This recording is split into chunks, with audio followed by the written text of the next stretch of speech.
Simon from 3 Guys English, and in this video we're going to look at phrasal verbs. This is a series of videos that you'll see, and the first one we're going to look at get, so please look out for future videos. Enjoy. To create the phrasal verb, all you need is a verb such as get and a preposition such as out, on, or up. There are a big array of phrasal verbs that you need to learn. But in this video, we're just going to look at how to use get and some examples that come with it.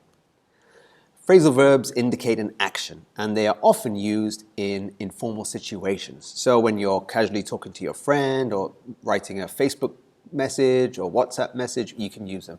Generally, we don't use them in formal business or essays. So here is the sentence construction, how you make it in a sentence. So don't forget to have a look at the subject, the phrasal verb, and object. I've made another video on subject-verb agreement, so I'll put a link into that here as well. But just look how it changes with I, they, we get, she, he, it gets, I, they, we don't, and she, he, it doesn't. Okay, that's a good thing to remember just there because it can be easily mistaken. And here again is how we make a question. Do you get on with her, or does he, she, or it get on with them?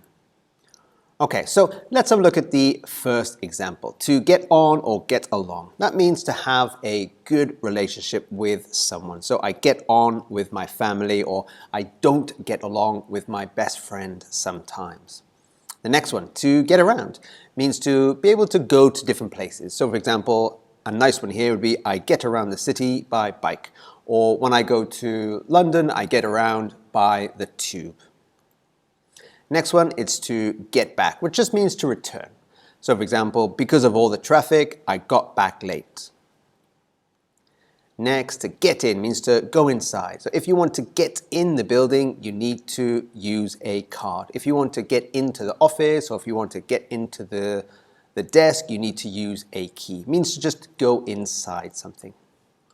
Next one, similar again, but slightly different, is get into. That means to be accepted into a place. So for example, she got into her first choice university, or he couldn't get into the club because he was too small, or they didn't get into the venue because they didn't have the right clothes. The next one here is to get over, and that means to recover from something. So for example, it took me forever to get over that loss. I'm a rugby fan and my team lost on the weekend, so it took me a long time to get over that loss.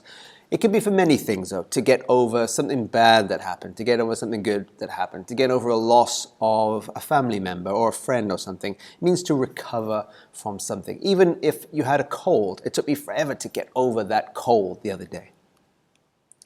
And the next one, to get through something, means to make it through something difficult. It was tough to get through the first lockdown. As we've all been through these lockdowns the last year, it's tough to get through that. If you got a difficult test, it was difficult to get through that test, but in the end you might have done it. Okay, that's the last example for today. Please look out for more videos in this series on phrasal verbs. Thank you.